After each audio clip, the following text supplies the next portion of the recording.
সংবিধান প্রতিস্থাপন ও আওয়ামী লীগকে অপ্রাসঙ্গিক করা নিয়ে আলোচনা। জুলাই অভ্যুত্থানের মধ্য দিয়ে দেশের মানুষ বর্তমান সংবিধানের বিপরীতে অবস্থান নিয়েছে বলে মনে করে বৈষম্য বিরোধী ছাত্র আন্দোলন।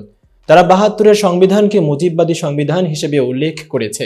এই মুজিববাদী সংবিধান কিভাবে গণমানুষের আকাঙ্ক্ষাকে বিনষ্ট করেছে এবং ঠিক কিভাবে রিপ্লেসমেন্ট প্রতিস্থাপন করা হবে সেটি জুলাই বিপ্লবের ঘোষণাপত্রে স্পষ্ট করা হবে বলে জানিয়েছে বৈষম্য বিরোধী ছাত্র আন্দোলন।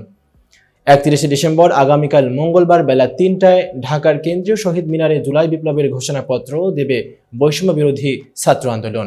এই ঘোষণা সামনে রেখে গতকাল রোববার দুপুরে ঢাকার বাংলা মোটরে নিজেদের কেন্দ্রীয় কার্যালয়ে সংবাদ সম্মেলন করেছে তারা।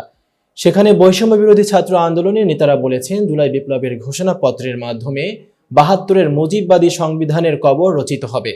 পাশাপাশি এই ঘোষণাপত্রে নাৎসিবাদী আওয়ামী লীগকে বাংলাদেশে অপ্রাসঙ্গিক ঘোষণা করা হবে, এমনটি প্রত্যাশা করেছেন তারা।